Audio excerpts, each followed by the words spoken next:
মুর্শিদাবাদ জেলার শামশেরগঞ্জ এলাকা বর্তমানে ভাঙন কবলিত। শামশেরগঞ্জের বিভিন্ন এলাকার মানুষজন গঙ্গা ভাঙন নিয়ে দুশ্চিন্তায় রয়েছেন। তাই সাধারণ মানুষকে অভয় দিতে পুলিশ প্রশাসন তিনপাকুড়িয়া গ্রাম পঞ্চায়েতের উদ্যোগে গঙ্গা ভাঙন কবলিত দেবীদাসপুর, ঘনশ্যামপুর নদী তীরবর্তী এলাকার মানুষজনকে সচেতন করার উদ্দেশ্যে মাইকিং ফ্লেক্স লাগানো চলছে। পুলিশের পক্ষ থেকে যেসব বিষয়গুলি নিয়ে সতর্ক করা হচ্ছে সেগুলি হলো, গঙ্গা নদীর তীরে কোনো শিশুকে আসতে দেবেন না বা সঙ্গে নিয়ে যাবেন না। আপনার শিশুকে বাড়িতে নিরাপদে রাখুন। বৃষ্টির সময় বজ্রপাত ও ঝড়ের বিপদ থেকে নিজেকে নিরাপদ স্থানে রাখুন। ঝড় বৃষ্টি ও বজ্রপাতের সময় নৌকা পারাপার করবেন না। ওভারলোড নিয়ে নৌকা পারাপার করবেন না। বৃষ্টিতে ভিজে যাওয়া, ঝড়ে ছিঁড়ে যাওয়া কোনো বিদ্যুতের তার থেকে সাবধানে থাকুন। কোনো সমস্যা হলে নিকটবর্তী বিদ্যুৎ সরবরাহ সংস্থাকে জানান। বন্যা বা প্রাকৃতিক দুর্যোগ সংক্রান্ত ব্যাপারে গুজবে কান দেবেন না।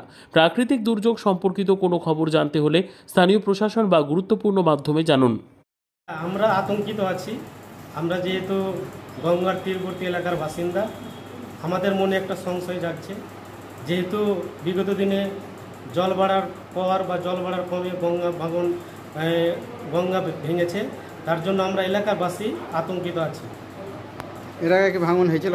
হ্যাঁ, এর আগে খুব ভাঙন হয়েছিল, কিন্তু আমরা সরকারের ন্যূনতম সতর্কতায় বা সহযোগিতায় এখন মোটামুটি ভাঙনটা ঠিকই আছে, ভাঙন হচ্ছে না। কিন্তু আগামী দিনে কি হবে আমরা বুঝতে পারছি না, তার জন্য আমরা এলাকার বাসী হিসেবে একটু আতঙ্কিত আছি। আপনার নাম? আমার নাম মোহাম্মদ ওয়াসিকুল শেখ, আমার বাড়ি পূর্ব দিনাজপুর। কতটা আতঙ্কিত আছেন? প্রচুর আতঙ্কিত আছি।